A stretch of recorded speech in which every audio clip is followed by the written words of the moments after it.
ये मोह अवस्था क्या है? यही मेन कारण है, इससे इसके कई सारी शाखाएं फिर निकलती है। जड़ जो है वो ये है मोह, अज्ञानता, और उसके बाद से फिर अलग अलग डाल पत्ती इसका निकलना शुरू होता है। जो जीवात्मा है वो कौन सी शक्ति है? पराशक्ति है, सुपीरियर एनर्जी। और जो प्रकृति है वो क्या है? अपरा, इंफीरियर, है ना।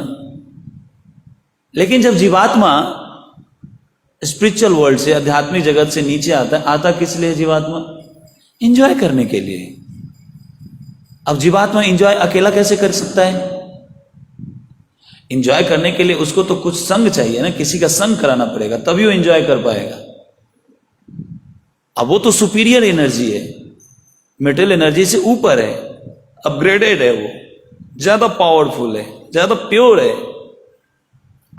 स्टिल उसको क्या किया जाता है? इस मेटल एनर्जी से उसको संग कराया जाता है। मेटल एनर्जी से संग कराने का मतलब, ये जो शरीर है किससे बना है?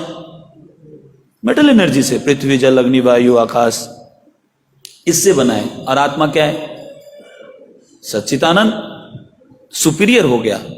फिर भी जैसे ये आत्मा इस शरीर से कनेक्ट होता है, इस शरीर में प्रवेश करता है, वो इस शरीर के कंट्रोल में हो जाता है। दूसरे मीनिंग में यदि समझें तो वो इस प्रकृति के कंट्रोल में हो जाता है। भाई जिसके संग आप करेंगे उसके कंट्रोल में आपको रहना पड़ेगा। अब वो आत्मा क्या कहता है कि देखो मुझे इंजॉय करना है, मुझे इंजॉय कराओ, और आप जो बोलोगे मैं करने को तैयार हूं। फॉर एग्जाम्पल, आप किसी कंपनी में जाते हैं, भले आप कितने भी एजुकेटेड क्यों ना हो, जब आपकी ज्वाइनिंग होती है तब ज्वाइन करते के समय बोलते ठीक है साहब, जो मेरा जॉब प्रोफाइल होगा मैं उसको करूंगा, आप जो बोलेंगे मैं करूंगा, मुझे बस जॉब दे दो।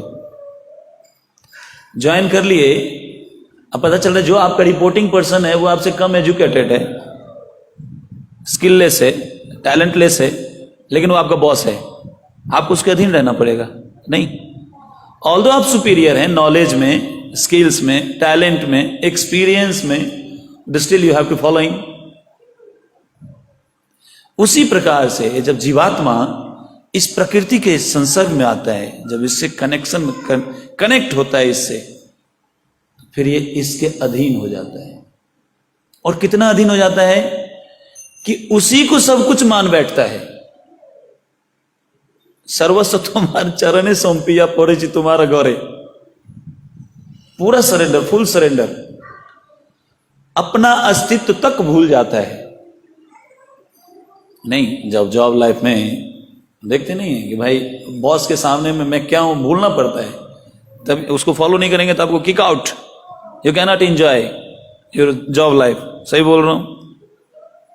तो जॉब लाइफ को एंजॉय करना है तो जो उसका बॉस है उसको आपको फॉलो करना पड़ेगा, जो आपका सुपीरियर है। अब इसमें जीवात्मा अपना अस्तित्व भूल गया कि मैं एक आत्मा हूं, मैं भगवान का अंश हूं, या मैं इससे सुपीरियर हूं, इस एनर्जी से। क्यों? क्योंकि उसको एंजॉय करना है। और पहले बोल रहा था आपको साहब मेरे हिसाब से चलना पड़ेगा। तो ये जो उसमें जाके फिर उसी शरीर को, मीन्स इस शरीर को ही सब कुछ मान बैठता है। क्यों मान बैठता है? एंजॉय करने के कारण। अपनी जो वो क्या नाम है, जो ओरिजिनल आइडेंटिटी है उसको भूल जाते हैं। अब इस शरीर से जो भी चीजें जुड़ी हुई है, जो भी बातें जुड़ी हुई है, जो भी क्रियाकलाप है, वही सब कुछ है। जब जीवात्मा बोलता है कि यदि बोला जाए कि आपका नाम क्या है, तो जो भी है, रामदास, श्यामदास, मोहनदास, कृष्णदास, बिंदास, जो भी बोलते हैं, वो ये भूल जाता है कि ये नाम किसका है, किसका नाम बोलता है। वो इस शरीर को ही बोलता है। भले ही फिलोसॉफिकली हम उसको बताते हैं, ये बोलते हैं कि मेरा नाम, तो ये मैं कौन है, डिटेलिंग में जाते हैं तब उसको थोड़ा याद आता है, अच्छा मैं मीन्स समथिंग एल्स, बॉडी से बाहर।